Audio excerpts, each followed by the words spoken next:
नमस्ते मित्रों, आज हम जानेंगे हिंदुओं की आबादी 34% की बढ़ोतरी हो रही है तो मुस्लिम आबादी 73% और ईसाई लोगों की 35% आबादी बढ़ रही है। आज दुनिया सिकुड़ती और आबादी बढ़ती जा रही है। लोग जनसंख्या विस्फोट से त्रस्त है, इसके लिए समस्या खड़ी होने लगी है। लेकिन कुछ है जो आंखें मूंद रहे हैं। इस्लामिक जगत पर पूरे विश्व के अन्य समुदाय की तुलना में 150% ज़्यादा प्रजनन कर रहा है। यह हम नहीं, दुनिया के सबसे लिबरल देश के अमेरिका का fact tank view research centre कह रहा है। आपकी इस रिपोर्ट से उसने चेतावनी दी है कि जहां दुनिया में बाकी बड़े मजहब 11% स्थानीय उपासना पद्धति से लेकर 34 से 35% ईसाई और हिंदुत्व तक की दर से बढ़ रहा है, और बौद्ध मतावलंबी तो 0.3% से घट रहे हैं। वहीं इस्लाम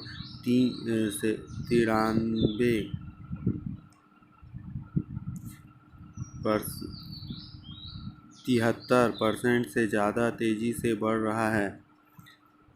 वह ज़्यादा बच्चा पैदा करके दुनिया की ज़रूरत के लिए वैसे ही कम पड़ रहे संसाधनों के बीच यह खबर अत्यंत निराशाजनक है। 2025 तक 9 अरब हो जाएगा दुनिया की आबादी। पीयू के शोधकर्ता की उम्मीद है कि दुनिया की आबादी आने वाले 30 वर्षों में बढ़कर 930 करोड़ के करीब होगी। यह 2010 के आंकड़ों में 35% अधिक होगा। रिपोर्ट के आंकड़ों पर नज़र डालें तो कुछ मजहब यहूदी, बहाई आदि दुनिया की औसत आबादी वृद्धि दर की आधी दर से अपनी आबादी बढ़ रहे हैं, जबकि हिंदू ईसाई की आबादी औसत दर से ही बढ़ रही है।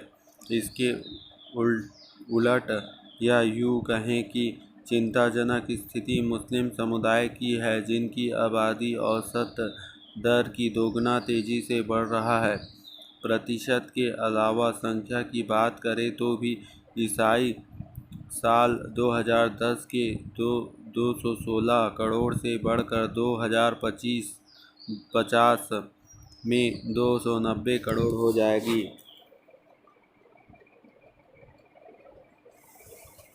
वहीं हिंदू 2010 में 103 करोड़ से 2050 में 138 करोड़ तक पहुँचेगी, जबकि मुस्लिम 2010 में महज 159 करोड़ की जनसंख्या के मुकाबले 2050 में 276 करोड़ के आसपास होंगे।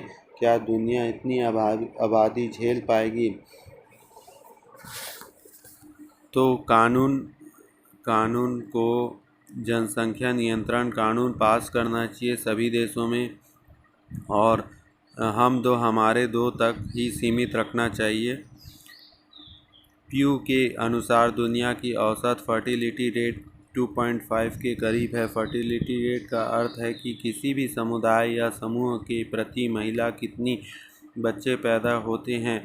दुनिया की आबादी स्थिर रखने के लिए ज़्यादातर समाजशास्त्री मानते हैं कि आदर्श स्थिति में फर्टिलिटी रेट 2.1 होना चाहिए, ताकि वे 2 बच्चे आने वाले समय में अपनी माँ बाप की मृत्यु के उपरांत उनका स्थान ले और लंबे समय में दुनिया पर अतिरिक्त बोझ ना पड़े। पूरे विश्व की औसत फर्टिलिटी रेट 2.5 है, जो बढ़ती हुई आबादी को देखते हुए आदर्श दर से तो ज़्यादा है, पर चिंताजनक स्तर पर नहीं है।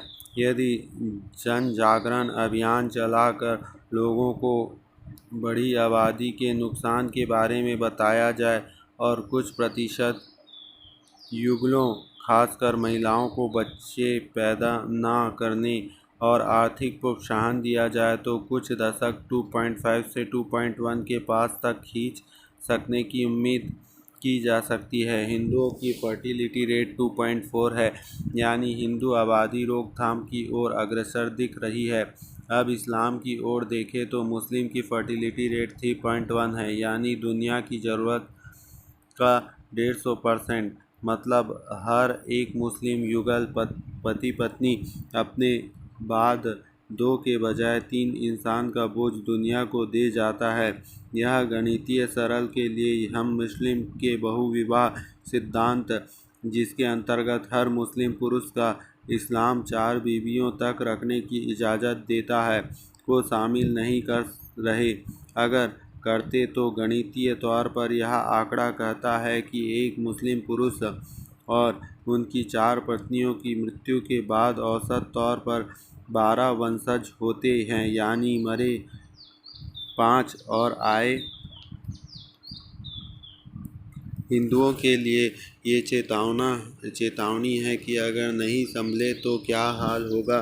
इन आंकड़ों से देख सकते हैं, हर हिंदुओं को कम से कम 4 बच्चे तो पैदा करना चाहिए, नहीं तो आगे चलकर अस्तित्व बचाना ही मुश्किल हो जाएगा।